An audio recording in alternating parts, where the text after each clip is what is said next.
Kay bilis po talaga ng panahon.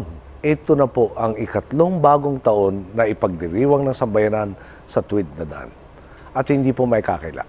Sinasalubong natin ang bawat pagpapalit ng taon ng may matibay na pag-asa at kumpiyansang mas magiging makabuluhan at higit na makahulugan ang mga susunod pang taon sa landas ng tapat at mabuting pamamahala. Ang taong 2012 ay parehong panahon ng pagsubok at tagumpay.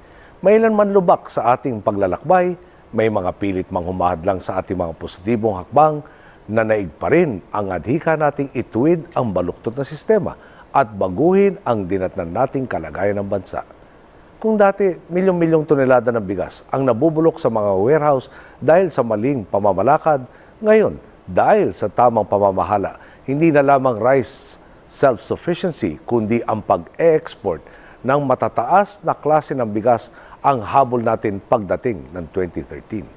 Ang minana natin mula sa ating sinundan, 66,800 na kakulangan sa silid-aralan, ang pamana ng tuwid ng landas sa mga kabataan, sapat na classroom, sapat na mesa at upuan, sapat na aklat para sa kanilang mas mayamang kinabukasan. Matagal rin po tayong binansagang sick man of Asia. Subalit dahil sa pambihirang arangkada ng ating ekonomiya, sunod-sunod ang mga namumuhunan sa ating bansa. Ang mukhang magpapatuloy ang ganitong kumpiyansa ng mundo sa atin. Ang 7.1% na pag-angat ng GDP nitong third quarter ay higit sa inaasahang target ng mga dalubhasa at siyang pinakamataas sa buong Timog Silangang Asya. Hindi lang po rito natatapos ang pagbuhos ng mabubuting balita, tagumpay at biyaya sa bansa.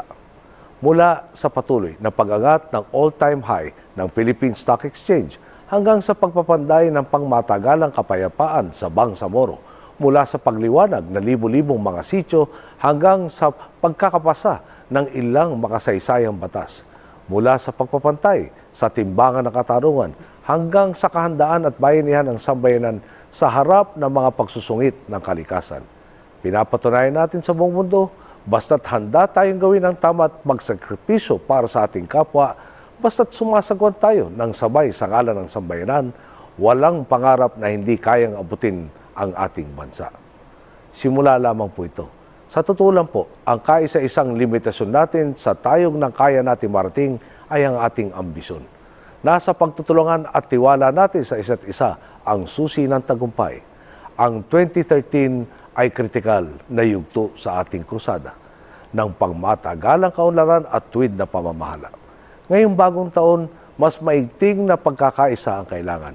Umaasa akong magiging mapanuri ang taong bayan sa pagkilatis ng mga itatalagang pinuno.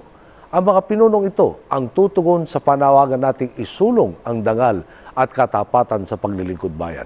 Ang mga pinunong ito ang aasahan nating didilig sa mga reformang ating ipinunla.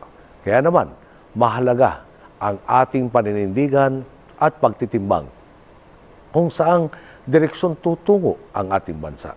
Sabay-sabay ba tayong sasagwan patungo sa landas kung saan nangingibabaw ang kapakanan ng Pilipino o hahayaan lang natin na muling matangay ang Pilipinas sa mga daluyong ng panlalamang, pagkakanyat-kanyat, korupsyon? Ang aking hiling ngayong 2013, ituloy lang natin ang bayanihan. Kapit-bisig tayong humakbang tungo sa maliwanag at masaganang kinabukasan ng ating bayan. Muli po, kasama po ninyo kung umaasa na ang ating bagong taon ay di hamak na mas maganda sa nakalipas na taon.